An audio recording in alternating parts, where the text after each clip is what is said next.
Buenas, seguimos dando respuesta a las dudas que nos vais planteando en el canal y hoy quiero hablaros de la configuración que utilizo para vídeo en la X-T3 y el porqué. Vamos a ello.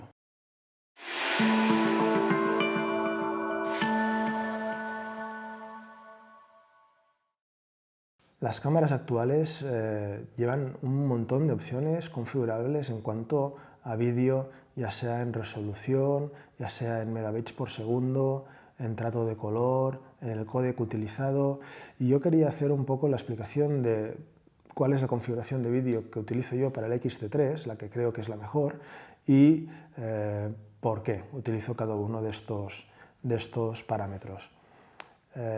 Para resumir rápidamente, yo grabo en 4K, 25 frames por segundo, velocidad de obturación a 1.50, siguiendo la regla del doble. Grabo en F-Log para poder hacer luego el trato de color en post-procesado y grabo a 100 megabits por segundo. No sé si os habréis fijado, pero los vídeos que colgamos nosotros en YouTube están grabados como máximo a 1440. Al principio era 1080, últimamente ya 1440. Entonces, ¿por qué grabamos a 4K si luego vamos a colgarlo a 1440? Bueno, porque ofrece un pelín más de calidad un rescalado de 4K a 1440 que no grabado a 1440 directamente. ¿Por qué grabo a 25 fotogramas por segundo 1.50 velocidad de obturación? Bueno, porque da ese aspecto cinemático a la imagen. En esta primera imagen, grabada a 1.50 de obturación, vemos un efecto sedoso, y en esta otra imagen, grabada a 1.1000, vemos como hay un efecto un poco artificial en el movimiento. Aquí en la comparación podemos ver esta diferencia. Sí que utilizamos los 60 fotogramas por segundo, pero siempre para hacer para ralentizar y hacer la cámara lenta cuando lo transformamos a 25 fotogramas por segundo. El siguiente elemento configurable de la cámara son los megabits por segundo y yo grabo a 100. La cámara puede grabar a 50, 100, 200 y 400 y yo utilizo los 100 megabits por segundo por dos razones. Primero, porque la calidad que ofrece 100 megabits por segundo es más que sobrada. La verdad es que tampoco se percibe tanto la diferencia entre 100, 200 y 400. A veces nos obcecamos en cuanto a especificaciones de las cámaras, de que tengan tantos megabits por segundo.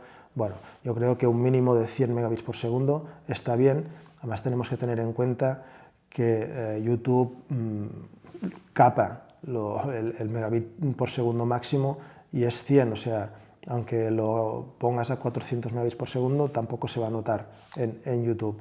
Aquí podemos ver la misma imagen grabada a 100, 200 y 400 megabits por segundo y la verdad es que yo no percibo ninguna diferencia entre ellos. Seguro que vosotros tampoco cuando lo suba al canal de YouTube porque lo capa, como os he explicado, pero es que yo aquí en casa tampoco soy capaz de ver la diferencia entre un archivo y otro.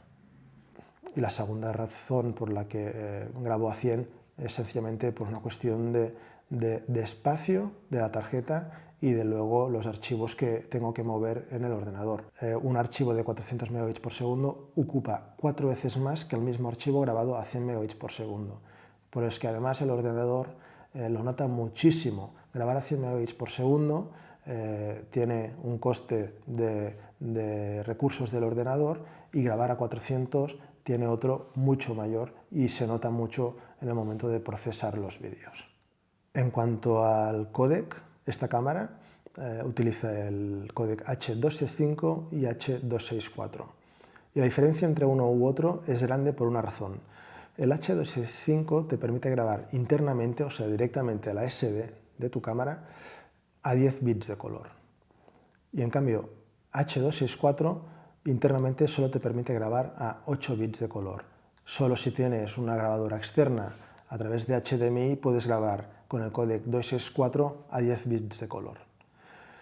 Como la mayoría de veces grabamos directamente a la SD y no utilizamos grabadoras externas, el hecho de poder grabar a 10 bits internamente marca la diferencia. O sea, la diferencia entre grabar a 10 bits de color y 8 bits es enorme, sobre todo si vamos a hacer luego un postprocesado y vamos a hacer algún tipo de trato de color como hago yo.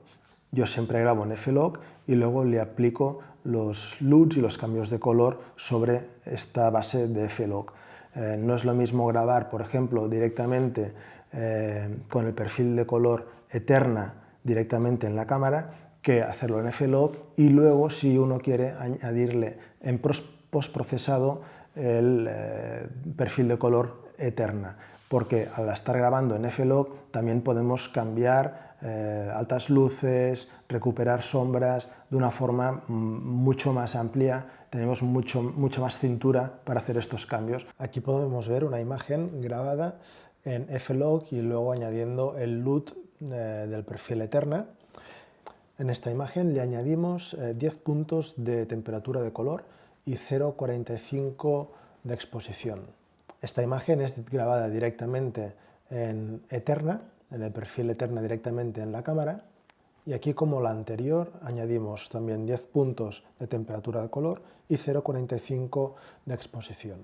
La imagen de la izquierda está grabada con el LUT Eterna directamente en la cámara, y en la imagen de la derecha es el F-Log añadiendo el Eterna.